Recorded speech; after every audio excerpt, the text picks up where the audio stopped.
À chaque décennie ou presque correspond une nouvelle génération de réseaux mobiles. Pour les années 2020 qui se présentent devant nous, ce sera la 5G, attendue déjà depuis plusieurs années, et actuellement en cours de déploiement.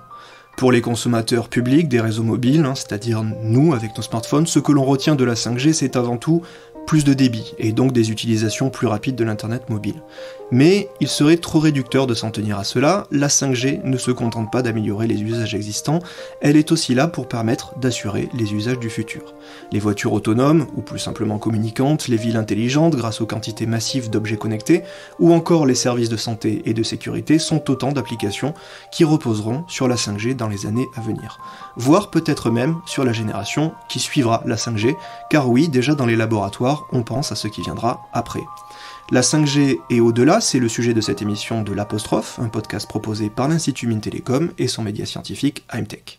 Alors pour comprendre ce qu'il se joue derrière la transformation des télécommunications mobiles, cette fameuse 5G et mentionnant là dès à présent la future 6G, nous recevons aujourd'hui à distance, contraintes sanitaires oblige, Nizar Kher, lead technique sécurité chez Ericsson R&D France, bonjour.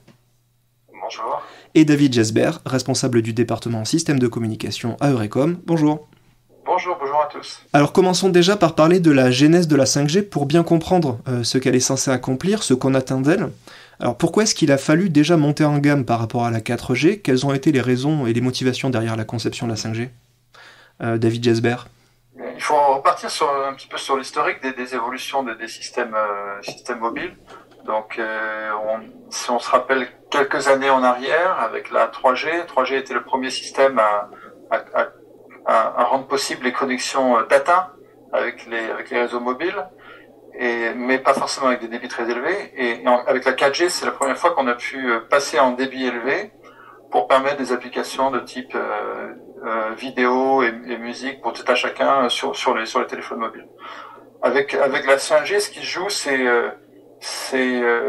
comme vous l'avez dit vous-même en introduction, c'est pouvoir rendre possible des usages qui ne sont pas possibles en 4G, et notamment le fait de connecter des pans entiers de l'industrie qui ont besoin pour leur processus de fabrication, de maintenance, de surveillance, qui ont besoin de connecter des éléments au réseau mobile de manière sûre, avec un débit suffisant, et donc à une échelle beaucoup plus large que ce qui était possible en 4G. Et donc c'est ça qui a rendu nécessaire l'évolution vers un nouveau système mobile qu'on a appelé 5G.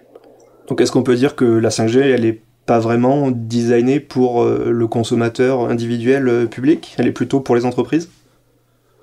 C'est pas tout à fait vrai. Il y a une composante qui est orientée grand public dans la 5G, puisqu'on cherche aussi à pouvoir augmenter la capacité pour un utilisateur humain, je dirais, pas seulement pour des machines, pour avoir des débits qui soient nettement plus élevés qu'en 4G, puisqu'on parle de débits qui vont être un ordre de grandeur plus élevé, donc 10 fois plus élevé. Donc quand on va télécharger une vidéo YouTube ou je ne sais quoi, ça sera quand même beaucoup plus rapide en 5G en principe qu'en 4G. D'accord. Et alors qui définit justement ces besoins et ces performances que la future génération de réseaux mobiles, donc il y a quelques années, qui a défini en fait un peu ce cahier des charges de la 5G, Nizar Kher?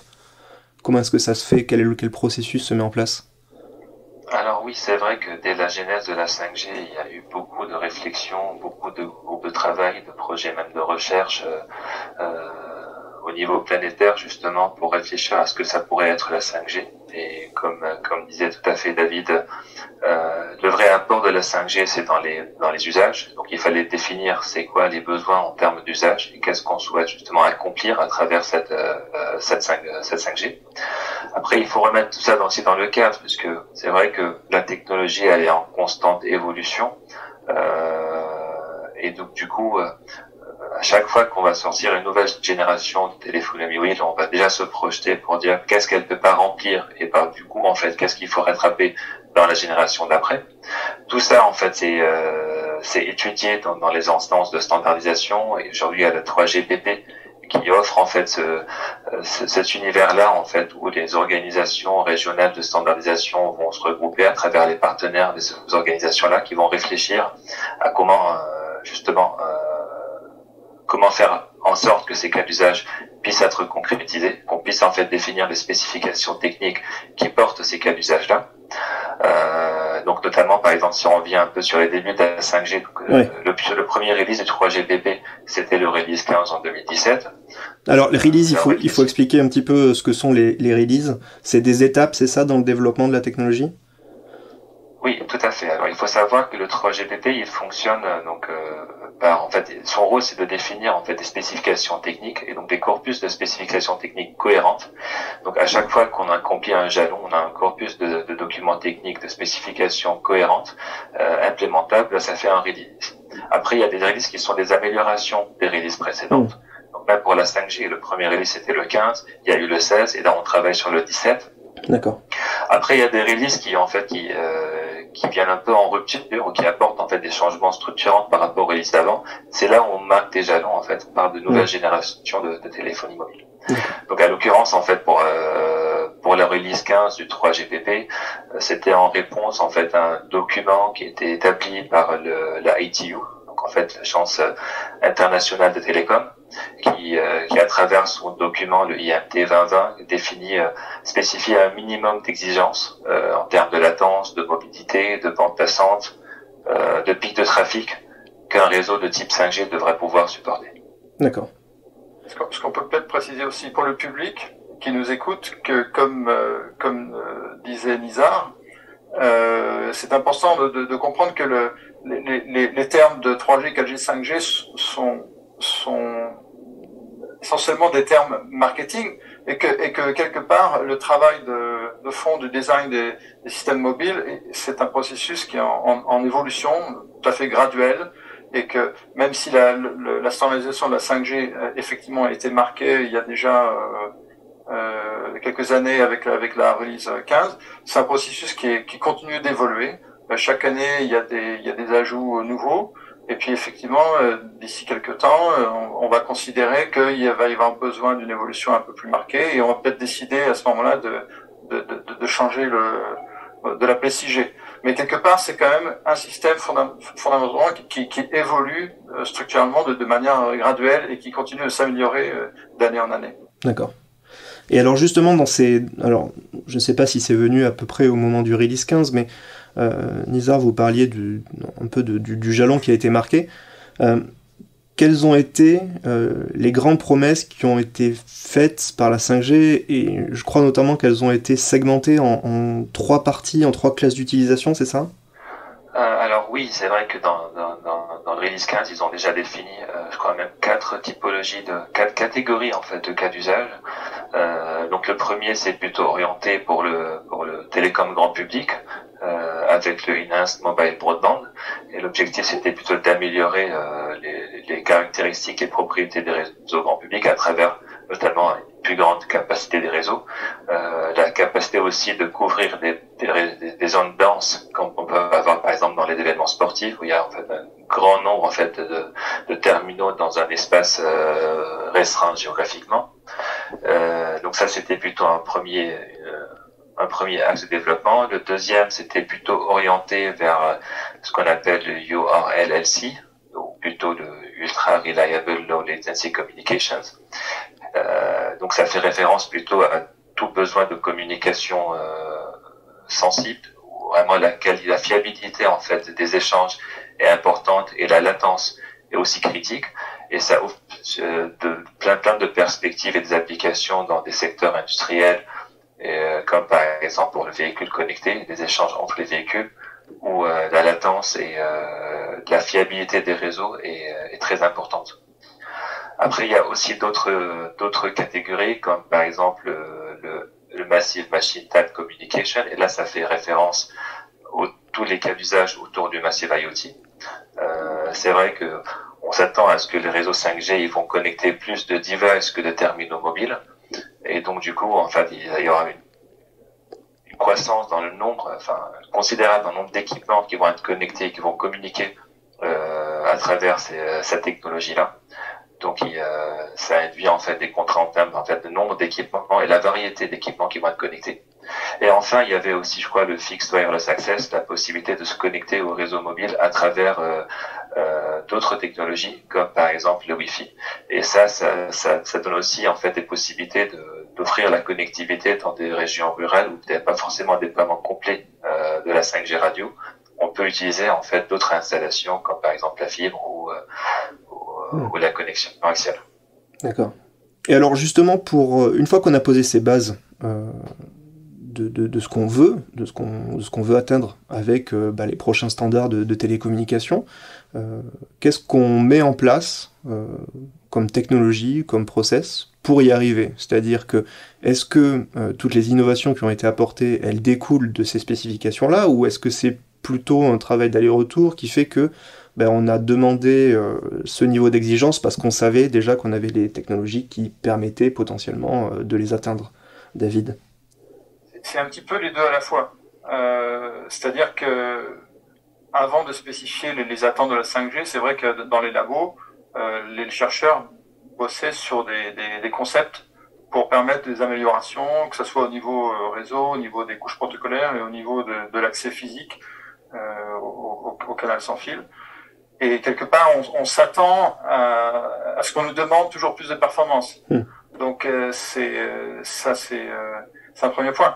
Un deuxième point, c'est lorsqu'on s'est fixé comme objectif pour la 5G de rendre possible des usages où la latence, comme disait Nizar, allait être un élément essentiel, donc un temps de réaction beaucoup plus rapide, par exemple pour les voitures autonomes ou le contrôle de robots dans l'industrie ou de l'usine du futur.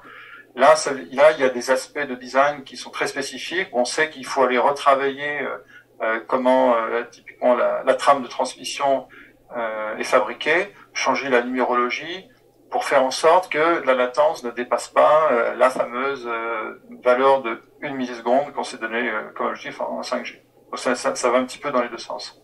À titre de comparaison, parce que vous mentionnez une milliseconde, cette valeur un peu symbolique, à combien de latence on était sur la génération précédente?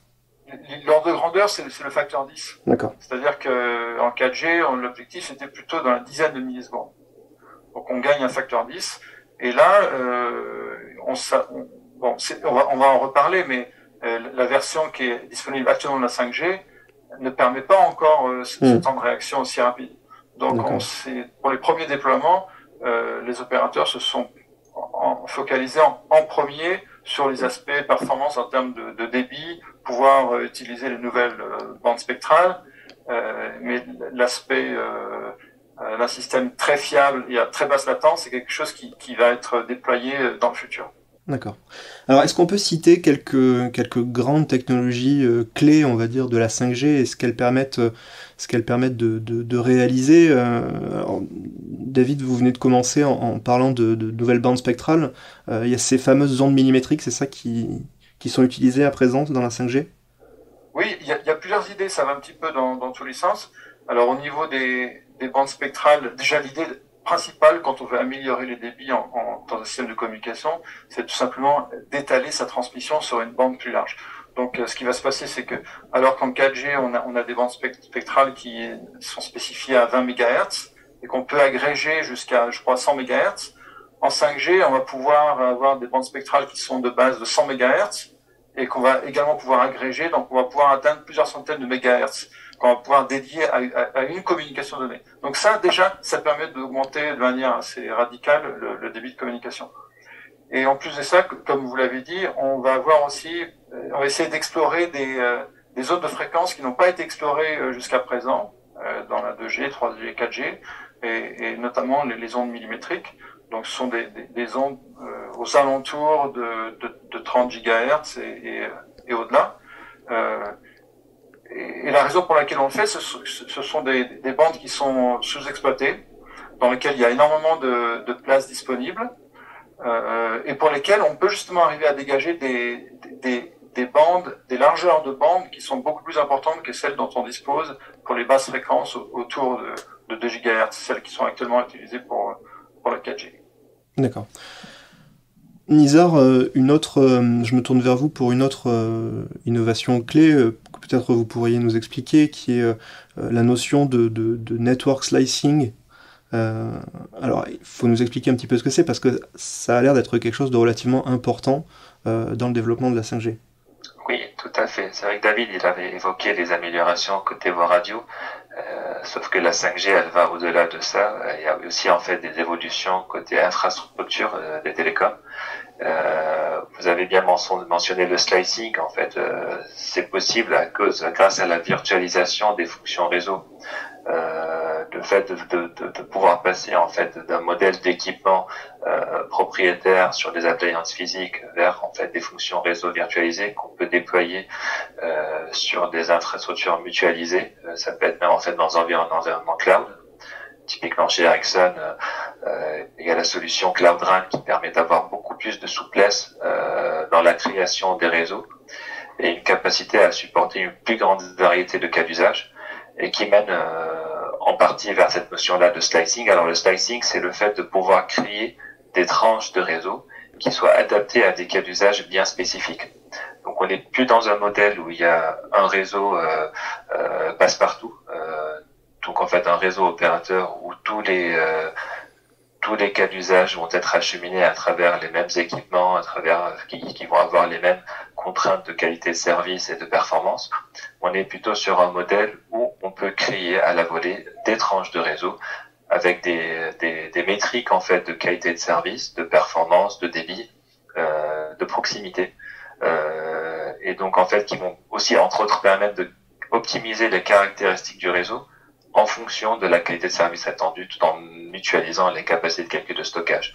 Donc ça permet en quelque sorte d'avoir plus d'économies d'échelle, mais aussi en fait la capacité de couvrir beaucoup plus de cas d'usage. Et ça, c'est un élément important aussi de la 5G, tout à fait. Allez, encore une ou deux innovations pour qu'on réalise bien ce qui se joue derrière cette nouvelle génération. David Jasber, le Massive MIMO. Alors derrière ce nom, qu'est-ce qui se cache ? Déjà, on peut expliquer ce que MIMO veut dire. Oui, exactement. C'est un acronyme anglais qui veut dire Multiple Input, Multiple Output. C'est une technologie qui a été inventée à la fin des années 90, donc bien avant qu'advienne la 5G, même la 4G. Et l'idée, c'est de spatialiser la communication. Ça veut dire qu'en fait, on va, au lieu d'utiliser un appareil qui transmet son information sur une antenne, ce qui est le cas qu'on imagine en général, eh bien on va plutôt la transmettre cette information, on va la répartir sur plusieurs antennes, sur 3, 4, 5, 6, une dizaine d'antennes, pour spatialiser la communication. L'avantage de spatialiser la communication, c'est que ça permet de la directionnaliser. Si je prenais une analogie avec le jardin, moi qui aime bien jardiner, quand on arrose son jardin avec un tuyau d'arrosage, on peut quelquefois avoir envie d'arroser sa pelouse et il faut donc ouvrir son robinet, mais par contre on peut pas aller arroser forcément très loin. Mais quelquefois on veut pouvoir aller arroser la plante qui se trouve à tel endroit du jardin, un peu plus loin du robinet. Et là on referme son robinet. Ça permet d'aller directionnaliser son jet d'eau pour aller atteindre la fleur, l'arbre qui est à 10 mètres. Mais par contre, quand on fait ça, on ne va pas aller arroser ce qui se trouve autour. On essaie de pointer exactement vers la bonne fleur. C'est exactement ce qui se passe avec le MIMO massif. On est capable de spatialiser, de directionnaliser la transmission électromagnétique pour aller, en fait, arroser d'ondes radiofréquences uniquement le récepteur qui en a besoin. Il y a beaucoup d'avantages dans cette technologie. Ça permet déjà d'être plus économe en termes de radiation et de puissance transmise, puisqu'en fait on a besoin de moins de puissance lorsqu'on n'arrose pas tout autour et qu'on privilégie une direction particulière où se trouve l'utilisateur qu'on veut servir. Et puis aussi on évite d'émettre des interférences dans tous les sens. Et donc on améliore aussi la qualité du réseau en faisant ça. Donc le MIMO massif, c'est l'idée. C'est l'idée du MIMO, et le terme massif signifie qu'au niveau des stations de base que produisent les entreprises comme Ericsson par exemple, on va disposer de stations de base qui ont un plus grand nombre d'éléments d'antenne, qui sont beaucoup plus petits chacun, et qu'on va recombiner pour essayer de focaliser la transmission dans des directions souhaitées. Et alors, tant qu'on est dans la question de directionnaliser justement le signal, une petite dernière, le beamforming, là encore un anglicisme. De quoi est-ce qu'il s'agit, David ? Le beamforming, c'est exactement ce dont je venais de parler. En fait, c'est la même chose. C'est une conséquence. Beamformer en français, c'est former une voix, formation de voix. Donc, on forme une voix privilégiée pour que l'onde radio ne viennent en fait que dans une direction où se trouve l'utilisateur qu'on souhaite servir. Et on ne va pas arroser toute la cellule et tous les autres qui se trouvent ailleurs. D'accord, donc c'est plutôt une conséquence du Massive MIMO, justement, de ce que vous venez de dire. Exactement. Okay. Donc avec le Massive MIMO, on fait du beamforming. D'accord. On fait de la formation de voix. Toutes ces nouvelles technologies, Nizar, comment est-ce qu'elles impactent la sécurité des réseaux tels qu'on la connaissait avant? Qu'est-ce qu'elles demandent de retravailler justement sur les aspects de sécurité? Alors, c'est vrai qu'avec la 5G, la sécurité, en fait, c'est un enjeu essentiel et elle prend d'autant plus d'importance pour plusieurs raisons. Enfin, d'abord, pour la multitude de cas d'usage que ces technologies vont apporter, donc qui va naturellement toucher un plus grand nombre de secteurs. Il y a aussi la convergence accrue entre le monde digital et le monde des télécoms. Là, typiquement, on parlait tout à l'heure de la cloudification, de la virtualisation. On va converger en quelque sorte des infrastructures IT avec les infrastructures télécoms. Et ça se manifeste d'autant plus avec des déploiements de réseaux de type 5G privé ou hybride aussi, avec une plus grande dépendance avec les réseaux entreprises par exemple, et aussi qui n'est pas des moindres de par le contexte géopolitique. Et ça, on l'a bien vu dès le début du déploiement de la 5G. Ça a fait couler beaucoup d'encre en fait et beaucoup de bras de fer entre plusieurs acteurs. Mais c'est pas juste en fait dans les médias. Il y a eu même vraiment des exemples d'attaques type, on a vu par exemple dans le cas de l'attaque contre les infrastructures télécom ukrainiennes. C'est pour montrer que c'est pas juste en fait c'est pas hypothétique, il y a vraiment de vrais cas derrière. Et donc pour aider un peu à comprendre un peu cette vue d'ensemble, il faut déjà voir plusieurs aspects. Avec la 5G, il y a une plus grande valeur, naturellement, mais il y a aussi une plus faible tolérance au risque. Rien que par exemple que nos sociétés, elles sont de plus en plus dépendantes de ces systèmes télécoms. C'est vrai qu'aujourd'hui, avec le contexte crise Covid, on attribue ça, au Covid, le fait qu'aujourd'hui, ça devient essentiel pour notre vie, mais le Covid n'a fait que accélérer ce phénomène. C'était une tendance de fond qui était existante bien avant. Aujourd'hui, en fait, dans plein d'aspects de notre vie quotidienne, on utilise en fait ces infrastructures de télécommunications, et c'est pas pour rien que ça a été identifié parmi les secteurs d'activité d'importance vitale, par exemple selon le code de la défense. Donc, justement, tout ça pour dire qu'il y a une grande valeur derrière ces réseaux-là. Il y a plus faible tolérance au risque, donc du coup, il y a plus d'enjeux derrière à sécuriser ces infrastructures-là. Et, avec les différents cas d'usage apportés par la 5G, il y a une plus forte dépendance entre les systèmes digitaux et les systèmes physiques, ce qu'on appelle communément par le Cyber Physical System. Donc notamment par exemple avec le véhicule connecté, l'industrie 4.0, l'énergie. Là, en l'occurrence, par exemple, Ericsson, ils sont alliés avec Thales pour vendre un réseau pour interconnecter, des centrales nucléaires pour EDF. Donc là, on voit qu'il y a vraiment des applications d'importance, on va dire, critique. Et donc où la sécurité, c'est d'autant plus un enjeu sensible. Il y a aussi les problématiques de la chaîne de provisioning, la supply chain. Quand on parle de multitude de technologies, il est de moins en moins probable d'avoir un ou quelques acteurs qui maîtrisent toute la chaîne de valeur. Donc il est normal qu'il va y avoir justement l'incorporation de plusieurs éléments, de plusieurs technologies pour offrir un système global. Et donc c'est là où on voit bien que la sécurité de la chaîne de provisioning, elle est très importante. Et là, pareil, en fait, on va pas revenir trop en avant pour identifier des exemples pratiques comme l'attaque en début d'année avec le logiciel de SolarWinds aux États-Unis. Donc, en fait, les attaquants, ils ont exploité la chaîne de provisioning. Donc, ça, encore une fois, c'est pas spécifique à la 5G, mais de par justement la richesse et la complexité de ces systèmes-là, ça les expose à ce type de menaces. Et ça s'arrête là. Il y a aussi la sécurité des standards. Là, la 5G, elle a apporté vraiment un grand plus en termes de sécurité par rapport à la 4G. Pour prendre un exemple simple, oui, des attaques remarquées contre les réseaux télécoms, c'est l'attaque de type IMSI catching.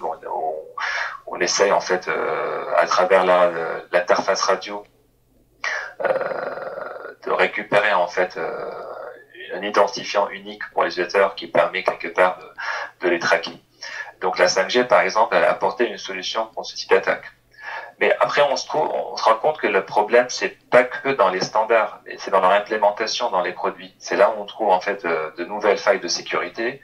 Et là, on voit tous les efforts au niveau européen, même à l'échelle mondiale, vers de nouveaux schémas de certification. Donc là, typiquement, par exemple, le schéma NESAS, qui est défini conjointement entre 3GPP et la GSMA. La GSMA qui est justement, c'est définir un set d'exigences de sécurité, un cadre d'évaluation de la sécurité pour la les produits. Ouais, la GSMA qui est quoi? C'est quel type d'organisation? C'est l'alliance en fait des opérateurs télécoms en quelque sorte. D'accord. Donc voilà, juste pour conclure après, dernier aspect, puisque tout ce que je disais, c'est plutôt ça rejoint un peu la sécurité en phase de design, développement de produits, mais ça continue même en fait durant tout le cycle de vie de ces systèmes-là. Et là, on parle de gestion des vulnérabilités. Encore une fois, pour recouper avec la question initiale, la multitude de technologies, naturellement, elle va exposer le système à de nouvelles surfaces d'attaque et à un plus grand nombre de vulnérabilités. Donc la veille, la threat intelligence, le fait de pouvoir anticiper l'apparition de ces vulnérabilités-là et de les corriger de manière à protéger les systèmes. Bon, tout ça, c'est des enjeux un peu sécurité qu'il faut couvrir dans ce contexte-là. Et comment est-ce que justement vous anticipez ces menaces? Il y a plusieurs volets. D'abord, en fait, il y a tout l'effort qu'on fait en interne à travers les tests de sécurité, l'analyse de vulnérabilité de nos produits, le respect des process de sécurité, les modèles de certification. Donc tout ça pour avoir un process de qualité permettant autant que possible d'anticiper, de prévenir en fait l'apparition de telles failles dans nos systèmes. Mais ça s'arrête pas là, puisque la perfection, elle n'existe jamais, et la sécurité absolue n'existe pas. Donc en fait, il y a toute l'activité qu'on mène en termes d'intelligence active, de veille, de la recherche en fait, pour justement identifier de nouvelles failles qui va typiquement en fait dans la communauté de recherche. Peut-être on en parlera après. C'est vrai, c'est un écosystème très riche en fait, et il y a plein de chercheurs qui travaillent justement pour trouver de nouvelles failles, de nouvelles attaques contre les systèmes 5G. Donc là, nous on travaille étroitement justement avec cet univers-là. Et d'ailleurs, c'est une des raisons pour laquelle Ericsson a voulu ouvrir le centre R&D en France. C'est pour avoir une plus grande proximité avec les chercheurs dans cet univers-là en France. Et c'est pour créer cet écosystème-là, faire développer des compétences, et tout ça, c'est au service justement d'une meilleure sécurité de nos produits. Ouais, c'est aussi un travail collectif.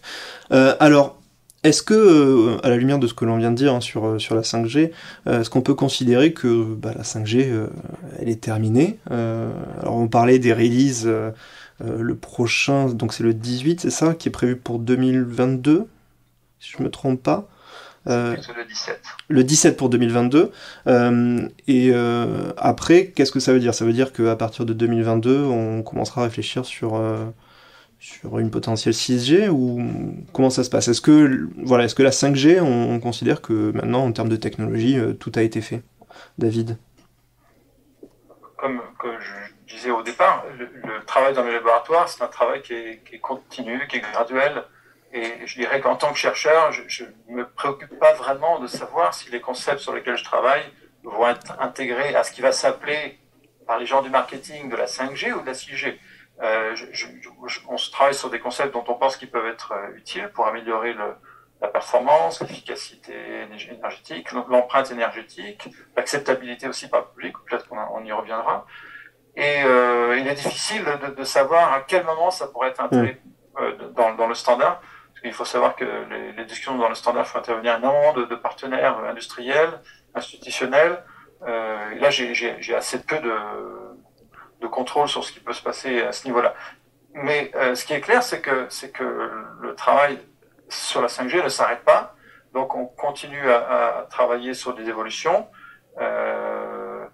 et dont certaines pourront venir un peu trop en rupture par rapport à la version actuelle du standard, et c'est peut-être là où on se dira on va appeler ça la 6G.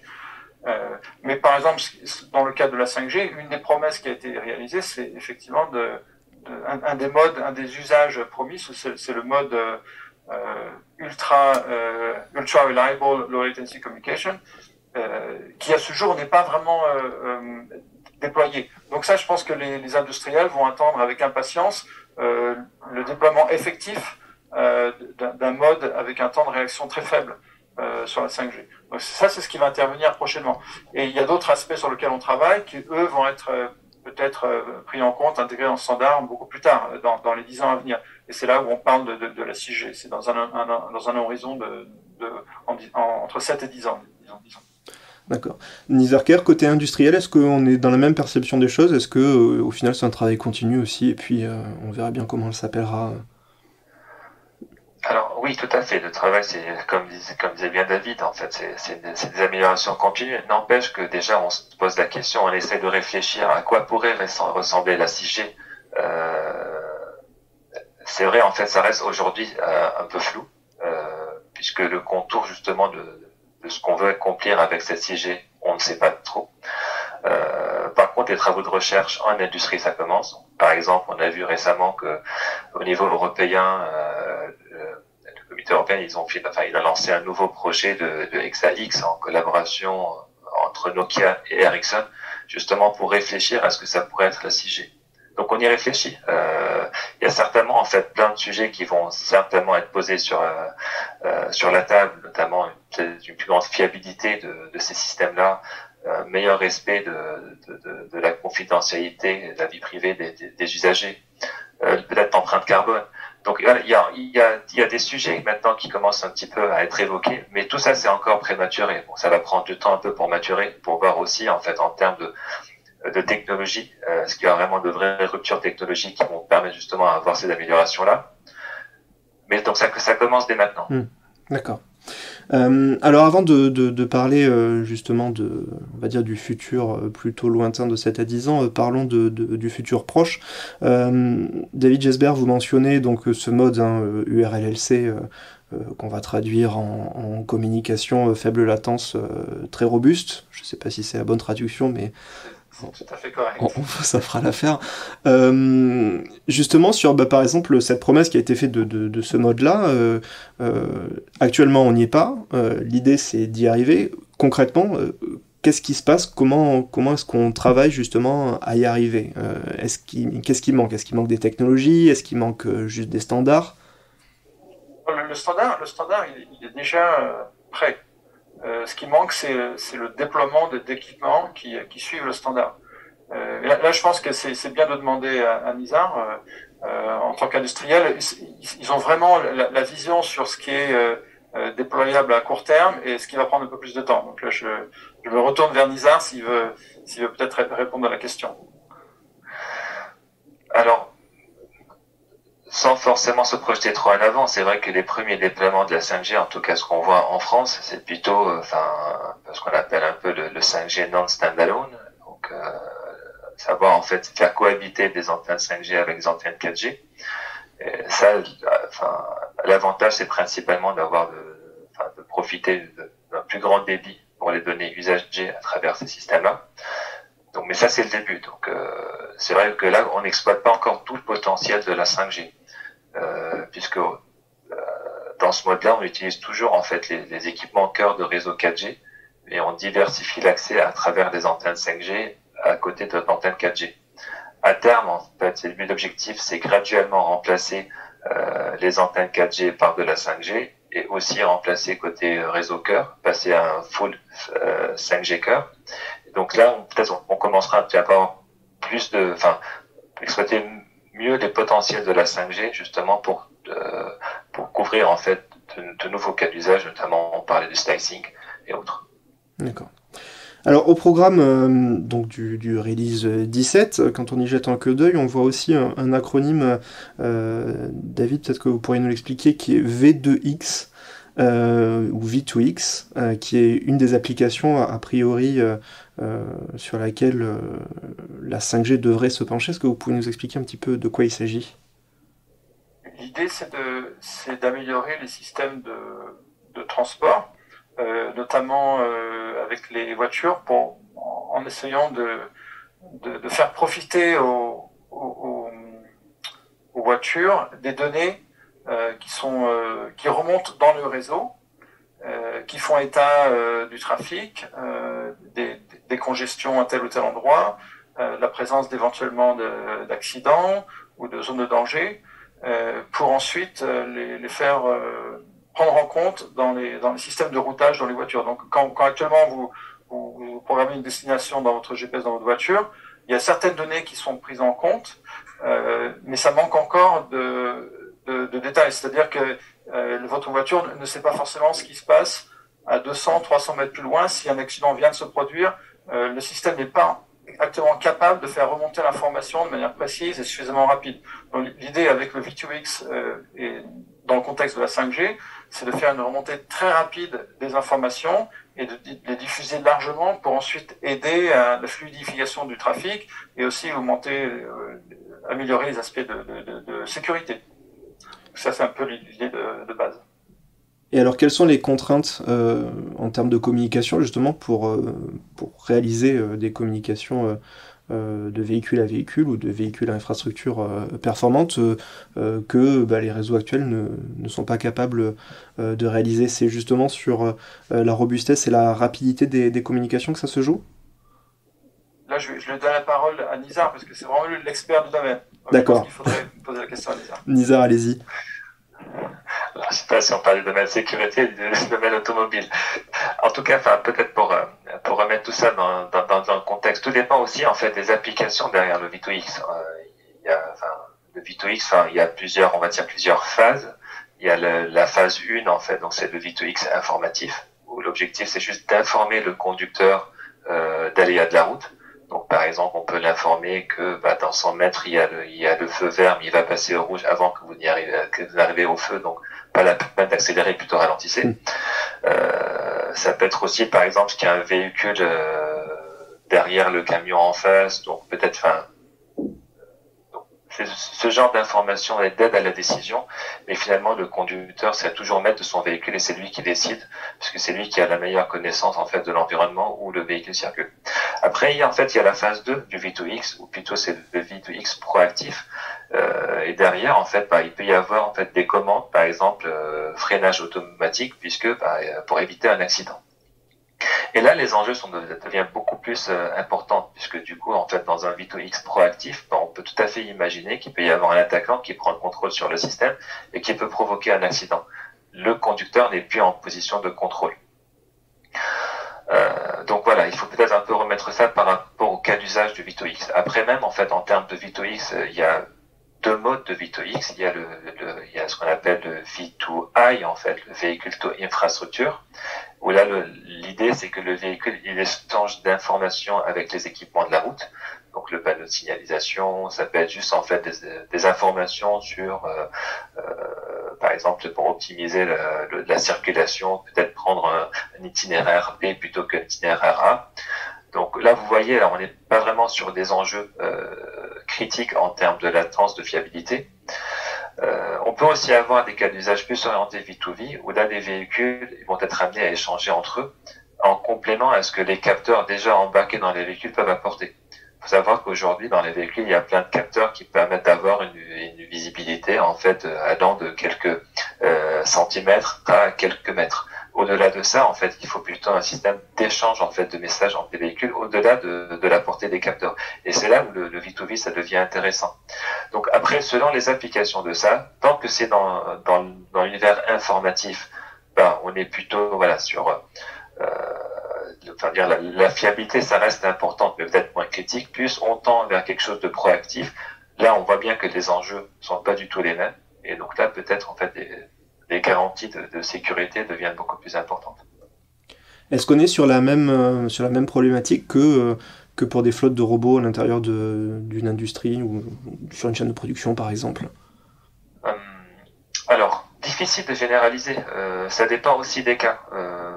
Dans certains aspects, si je prends par exemple le cas de robots qui sont sur une chaîne de montage de véhicules, sachant que c'est des chaînes en fait qui fonctionnent à une cadence très élevée, et donc en fait avec une synchronisation des fois millimétrique entre les robots, le moindre incident, ça peut causer le blocage ou le retard ou même le blocage de la chaîne. Et là, du coup, en fait, avec des pertes assez considérables. Donc, dans ce genre peut-être de phénomène, oui. Après, si on est plutôt dans un cas d'usage, par exemple, sur une infrastructure portuaire, où il peut y avoir, par exemple, des placements de cargo, Donc, plus on approche vraiment vers des cas d'usage où il peut y avoir des enjeux safety, là, on retrouve éventuellement les mêmes problématiques qu'il peut y avoir dans le V2X. Peut-être un peu moins sur la volumétrie, au sens, en fait, le nombre d'équipements connectés, et encore, ça dépend aussi des cas. Mais en termes de fiabilité, là, on retrouve peut-être effectivement des enjeux similaires. Alors, tant qu'on est dans la question des véhicules et des robots, il y a aussi un enjeu de déploiement des technologies 5G assistées par des drones. David Jesberg, est-ce que vous pouvez nous en dire un mot? Oui, c'est un domaine qui est en pleine expansion actuellement. Juste pour donner l'exemple, à Eurecom, on a démarré un laboratoire drone for wireless, donc tout ce qui est drone pour les systèmes sans fil, dans lequel on mène des activités, y compris expérimentales. Et l'idée, c'est de voir comment ces robots volants peuvent être... il y a deux facettes. Une facette, c'est comment est-ce que les robots volants peuvent être utiles pour le réseau mobile, pour la 5G. Et une autre facette, c'est comment est-ce que la 5G peut être utile pour contrôler à distance, voire à très longue distance, ces robots volants. Donc on regarde un petit peu les deux sujets. Il y a pas mal de problématiques qui ressortent. Sur le deuxième scénario, le problème du contrôle à très haute distance, actuellement, si on regarde les aspects de législation, il est interdit de faire voler un drone à une distance pour laquelle on ne le voit plus physiquement, pour des questions de sécurité. L'objectif avec la 5G, c'est de pouvoir avoir un système qui offre suffisamment de sécurité et de latence faible pour pouvoir faire ce contrôle en toute sécurité sur des distances qui peuvent aller de plusieurs dizaines de kilomètres, des centaines de kilomètres, voire des milliers de kilomètres, donc au travers de nombreuses cellules. Et ça, c'est quelque chose qui n'est pas encore rendu possible pour tout un tas de raisons, mais une raison principale, c'est que le réseau terrestre n'est pas calibré pour offrir une couverture de qualité dans les airs. Donc ces robots volants qui volent à des altitudes de dizaines de mètres jusqu'à avoir quelques centaines de mètres dans le ciel, ils sont pas dans une zone de couverture idéale pour des stations de base qui sont focalisées en général plutôt vers le sol. Cela dit, on récupère quand même de la couverture lorsqu'on est dans le ciel. Je parle pas d'altitude comme des avions, mais à quelques centaines de mètres, on arrive à récupérer une certaine couverture réseau. Mais il y a quand même un deuxième problème, c'est que lorsqu'on est dans le ciel, on récupère typiquement tout un tas d'interférences. Une des particularités du champ radio, c'est qu'il se propage très bien lorsqu'il n'est pas interrompu par des obstacles physiques comme des voitures ou des immeubles. Donc dès qu'on est dans l'air, effectivement, pour un drone, il a tendance à recevoir avec beaucoup de puissance, beaucoup de clarté, énormément de signaux, donc qui viennent du coup de la station de base par laquelle on essaie de le contrôler, mais pas seulement, qui viennent aussi d'autres stations de base environnantes qui du coup agissent plutôt comme des sources d'interférence. Et c'est là où il y a un problème de qualité de contrôle de ces robots. Ça, c'était le deuxième scénario. Le premier scénario qui est aussi assez intéressant, c'est celui qui tourne autour de la question comment est-ce qu'on peut rendre utile des robots volants pour améliorer la performance du réseau 5G. Et c'est un point qu'on regarde aussi à Eurecom, qui consiste à envisager ces drones comme des stations de base volantes, tout simplement. Qu'on peut déplacer à loisir, en fait, qui se déplacent elles-mêmes avec des algorithmes d'apprentissage automatique. Sur la base de mesures radio, ces stations de base volantes sont capables de se repositionner exactement à l'endroit et au moment où il faut pour fournir une couverture radio à des utilisateurs au sol qui viendraient en manquer. On pourrait imaginer des manifestations sportives avec un grand nombre de personnes qui se mettent à faire de la vidéo en même temps. On peut penser à des gens qui sont un peu en bordure de couverture, donc qui ne disposent pas, ils sont trop loin de la station de base terrestre proche. On pourrait penser que dans ce cas-là, des stations de base volantes peuvent venir compléter la couverture. Et puis il y a des situations plus en termes de missions critiques dans des scénarios un peu de catastrophe. Donc après un tremblement de terre, après une inondation, où l'infrastructure 5G est détruite ou partiellement détruite, ces robots volants viendraient finalement remplacer l'infrastructure terrestre de manière spontanée et très rapide surtout, et ultra flexible, de manière temporaire, mais extrêmement utile pour les gens qui sont au sol, que ce soit les habitants ou les pompiers, les forces de police, etc. Avec tous ces nouveaux modes d'utilisation, se pose la question de est-ce que l'architecture réseau peut suivre au final l'augmentation de ses usages. Un mot peut-être sur Nizar, une des applications ou une des conséquences qui seront entraînées par le déploiement de la 5G, qui est peut-être le edge computing et le fait de traiter les données de manière locale. Est-ce que vous pouvez nous expliquer un petit peu de quoi il s'agit ? Oui, tout à fait. Alors, déjà pour comprendre ce que c'est le edge computing en termes de concept, ça revient un peu à sortir d'un modèle centralisé où toutes les machines, toute la puissance de calcul, elle est centralisée au niveau d'opérateurs, vers un modèle plus distribué. On va avoir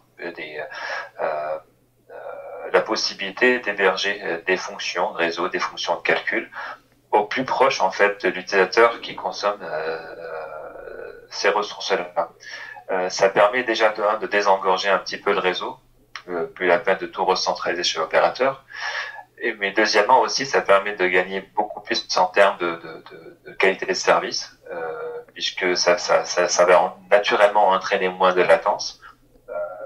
Les données sont collectées, traitées au plus proche du utilisateur. Donc du coup, en fait, il y a double bénéfice. D'un côté, plus de souplesse en fait dans la gestion du réseau, et de côté en fait une meilleure qualité de service. Alors le edge computing en fait ça peut être implémenté à plusieurs niveaux, notamment par exemple au niveau de la voie radio, avec notamment le concept chez Ericsson du Cloud RAN, avec la possibilité un petit peu de créer des splits au niveau de l'interface radio qui permet justement de placer des fonctions au niveau du edge. Et ça, c'était rendu possible avec tout l'apport de la virtualisation et les architectures cloud natives, puisque tout l'enjeu derrière, c'est pas te déplacer pour placer des serveurs physiques en fait, mais plutôt on est sur déploiement des fonctions logiques, des fonctions en fait logicielles, qui vont être tant que possible déployées sur ce qu'on appelle du commodity hardware. Et donc en fait là, par exemple, l'usage de cloud distribué, ça peut être justement un bon levier en la matière. Commodity hardware, juste en un mot, de quoi il s'agit ? Donc c'est du hardware standard en quelque sorte. D'accord. Le edge computing, c'est quelque chose qui voit le jour actuellement, ou c'est plutôt un futur moyen, voire un petit peu éloigné ? Tout est notion de référentiel, mais pour moi déjà, il y a déjà pas mal de prototypes à base de ça. Et, je pense en fait en termes de technologie, c'est quelque chose qui est relativement mature maintenant. D'accord. Après, peut-être on le retrouve plus dans des cas de déploiement de type par exemple réseau privé ou hybride. Peut-être un peu moins dans le cas des réseaux opérateurs. J'ai pas cette vue-là en fait d'un opérateur, mais on la voit plus un petit peu dans le déploiement plutôt hybride et privé. Et c'est une notion puisque finalement en fait le edge ça peut être vraiment dans une logique un peu plus extrémiste. Ça peut être à la fin une voiture, ça peut être un edge. En fait, on peut avoir de la puissance de calcul. Ça peut être dans une usine, ça peut être dans un centre de production. Donc la notion, elle est un peu à géométrie variable en fonction justement des cas d'usage. Alors ce qu'on voit se dessiner, c'est qu'avec l'arrivée de la 5G, on a donc au travers des illustrations qu'on a données, on a de nombreux secteurs qui sont impactés et qui vont en bénéficier, qui doivent peut-être aussi se transformer. Est-ce que ça implique d'avoir des acteurs historiques industriels qui n'étaient pas du tout concernés par les questions de télécommunications, qui doivent maintenant s'en préoccuper ? Alors oui, avec plus de convergence entre l'univers IT et l'univers télécom, c'est vrai que ça aide en fait à l'apparition de nouveaux acteurs. C'est vrai que c'est un univers qui est en constante évolution. On voit davantage en fait d'acteurs plutôt plus orientés IT, voire équipements réseau de type par exemple Cisco, Samsung. Donc voilà, on trouve peut-être des acteurs autres que les acteurs historiques tels que peut être Nokia ou Ericsson ou Huawei aujourd'hui. Et c'est justement Mais moi, je prendrais ça plutôt comme un avantage, en fait, puisque la 5G, elle a permis, en quelque sorte, d'ouvrir un peu cet écosystème-là vers de nouveaux acteurs. Et je pensais également aussi à des secteurs comme du côté automobile hein, qui vont devoir se préoccuper des communications V2X. Est-ce que vous, en tant qu'industriel, vous voyez aussi un changement du côté des partenariats que vous pouvez avoir avec certains acteurs? Est-ce que ça implique des nouvelles collaborations, des façons différentes de travailler? Alors oui, et ça, c'est tout à fait le cas. Comme en fait la 5G elle cible des cas d'usage verticaux, donc on passe plutôt d'un modèle où on vend de l'équipement à un opérateur qui déploie une infrastructure grand public pour tout le monde, vers des déploiements plus sur mesure pour répondre à des cas d'usage spécifiques. Donc ça va naturellement créer de nouvelles relations. Donc là j'évoquais tout à l'heure l'exemple de l'annonce qui a été faite par Ericsson cette semaine, qui sera lié avec Thales pour installer un réseau de communication privé pour interconnecter des centres nucléaires pour EDF. Donc là, c'est un exemple type. On va toucher sur de nouveaux marchés. On va travailler en partenariat avec de nouveaux acteurs, de par le fait que justement la 5G, elle va ouvrir justement cet accès-là de par les cas d'usage qu'elle va apporter à ces acteurs-là. David Jasber, un peu la même question, dans la même dynamique. Côté académique, est-ce que vous voyez aussi un intérêt pour vos travaux d'acteurs avec lesquels vous ne travailliez pas forcément auparavant? Oui, tout à fait.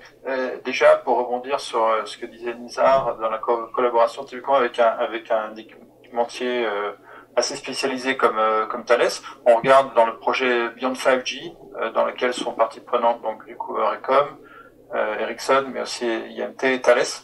On voit ce genre de collaborations qui sont assez spécifiques à ces scénarios de déploiement de la 5G.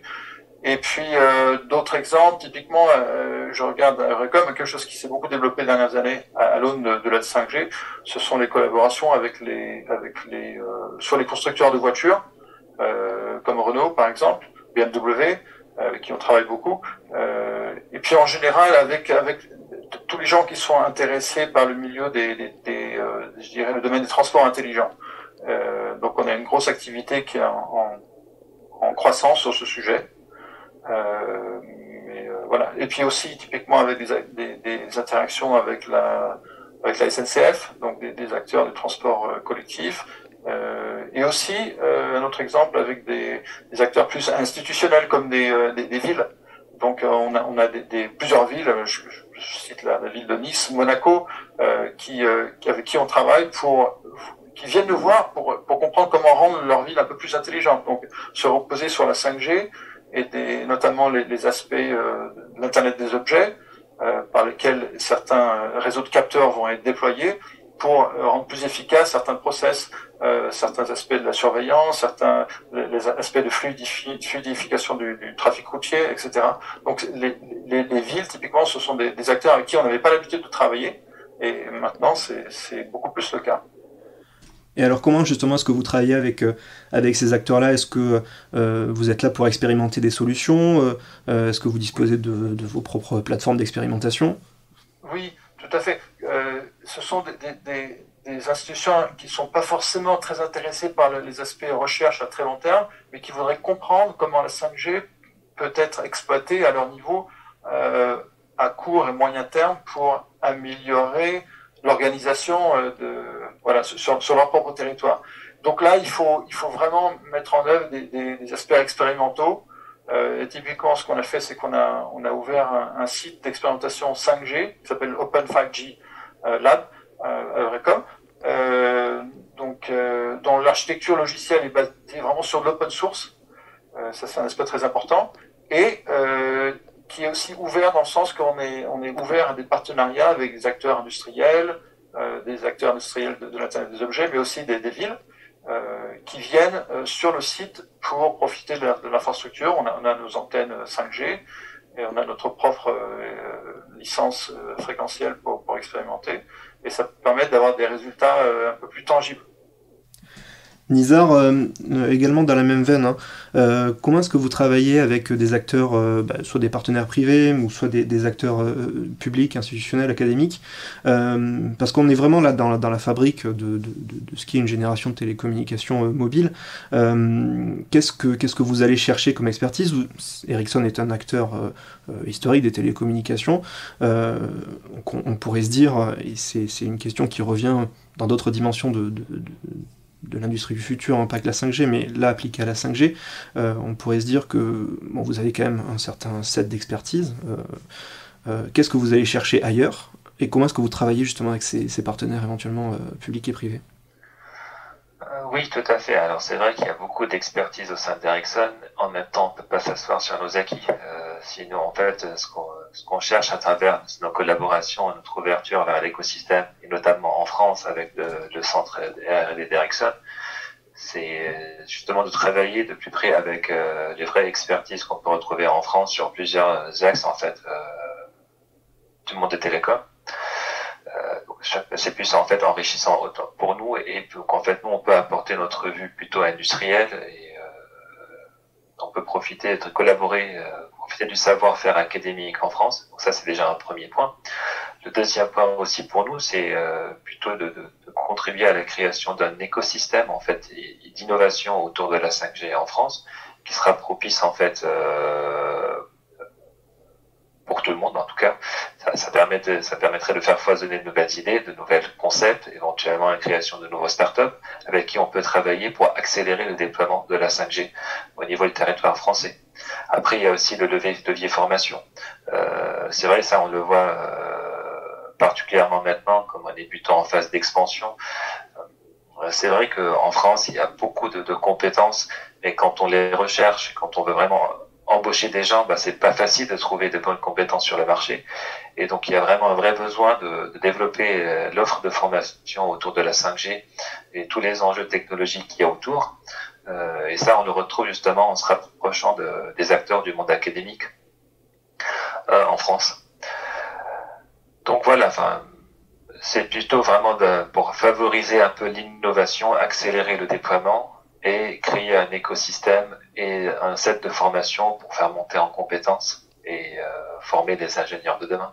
J'imagine que ça vous permet aussi de travailler sur les défis du futur. Alors là aussi c'est relatif, mais par exemple en termes de sécurité, il y a la question de l'avènement des technologies quantiques et de la cryptographie quantique. Est-ce que vous pouvez nous dire un mot justement là-dessus sur comment est-ce que vous prenez en considération cette dimension-là? Oui, tout à fait. Ça, c'est un exemple type, par exemple, où il y a un matching de calendrier en quelque sorte, puisqu'il y a des déploiements de la 5G aujourd'hui, et il y a aussi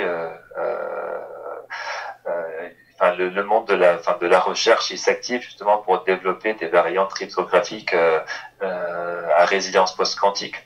Sachant donc, par exemple, en fait, au niveau du NIST américain, ils ont lancé une compétition pour standardiser de nouveaux protocoles cryptographiques à clé publique à résilience post-quantique à l'horizon 2022. Et donc même on anticipe l'apparition de premiers ordinateurs quantiques à performance opérationnelle, à capacité opérationnelle,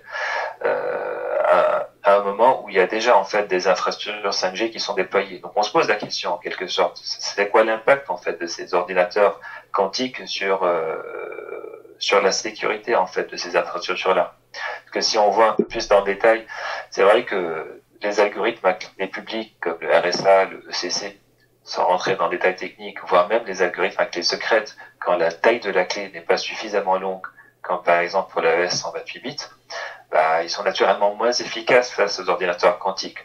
Et quand on regarde un petit peu, c'est vrai que les clés AES 128 bits, c'est bien ces tailles de clés qu'on retrouve dans les cartes SIM d'aujourd'hui. Donc c'est une vraie question hein, même. Donc d'un côté, il faut accompagner un petit peu ces évolutions technologiques pour faire monter le niveau de sécurité. Mais en même temps, il faut regarder aussi l'aspect performance, puisque plus on passe à des protocoles plus lourds, à des tailles de clés plus grandes, ça a un impact naturellement la performance.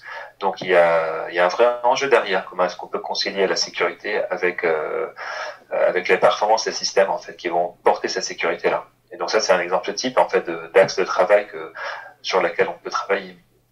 Dans cette thématique des sujets à prendre en compte pour le futur des télécommunications mobiles dès à présent, j'aimerais aussi que vous nous parliez tous les deux de la prise en compte des enjeux environnementaux et sanitaires. Alors, c'est deux thématiques qui ont été les deux grands vecteurs d'opposition, on va dire, à la 5G, à son développement et à son déploiement, et encore aujourd'hui, c'est des thématiques qu'on retrouve dans l'actualité. Alors l'ANSES, je crois que c'était le 20 avril, a rendu un rapport disant qu'il n'y avait pas forcément de nouveaux risques sur la 5G, mais qu'il y avait quand même besoin d'études supplémentaires, et surtout le besoin de prendre en compte cette dimension en amont du développement de la technologie. Et on est dans une situation similaire pour la prise en compte des impacts environnementaux de la technologie, beaucoup de critiques sur le fait que ça n'ait pas été pris en compte dès le début. Quand on réfléchit, côté industriel, mais aussi côté chercheur, aux technologies, enfin, aux futures technologies, aux futurs standards éventuellement des télécommunications, ce qui arrivera dans quelques années, est-ce que c'est quelque chose qu'on a en tête? Et si oui, comment est-ce qu'on le prend en compte, David Jasber? Ce sont d'excellents points. Si on regarde le programme 6G qui a démarré à Recom déjà il y a 2 ans, l'une des questions phares qui est regardée par les équipes ici, c'est l'impact énergétique des systèmes mobiles. Alors, il faut un peu différencier l'impact énergétique, c'est-à-dire tout ce qui relève de la consommation énergétique, du problème sanitaire dont se préoccupent certaines personnes, qui sont les effets sur la santé. Alors moi, je suis pas médecin, je regarde comme vous les résultats du rapport qui a été donné. Je suis pas très étonné, effectivement, qu'il n'y ait pas de préoccupations supplémentaires qui soient provoquées par la 5G si on compare à la 4G au niveau des effets sur la santé. Parce qu'effectivement, si on regarde un petit peu ce qui est fait dans la 5G, la tendance c'est de densifier les cellules. C'est vrai qu'il y aura plus d'antennes déployées, mais la tendance de fond, c'est quand même d'avoir des distances de propagation, de communication qui sont plus faibles. Et quelque part, fondamentalement, ça veut dire qu'on a besoin de moins de puissance. Alors, il faut aussi regarder l'un des effets on parlait du MIMO massif, donc la spatialisation, la directionnalisation de l'information, donc le fait de se focaliser vers l'utilisateur qui en a besoin et seulement celui-là, fait que quelque part on a aussi moins besoin de puissance. Donc au niveau de l'efficacité énergétique, la 5G elle est plus efficace que la 4G. Donc il faut être clair là-dessus. Il y a moins de puissance consommée par bit transmis en 5G qu'en 4G. Il y a un rapport environ de 1 à 10. Donc c'est un gain assez énorme. Alors, ce qui est vrai, c'est qu'il y a plus de trafic en 5G. On s'attend à avoir plus de paquets qui passent dans les réseaux parce que les usages se sont multipliés. Donc l'empreinte globale carbone énergétique de ces systèmes tend malheureusement à se dégrader. Donc c'est pour ça qu'au niveau de la 6G, il faut vraiment avoir un regard d'ensemble pour regarder pas seulement l'efficacité énergétique, mais aussi la consommation globale et les usages, pour faire en sorte qu'on arrive à une empreinte qui soit raisonnable. Mais en termes d'effet sur la santé, dans le principe, je dirais qu'il n'y a pas plus de raisons d'avoir peur de la 5G comparé à la 4G. Il faut aussi savoir une autre chose.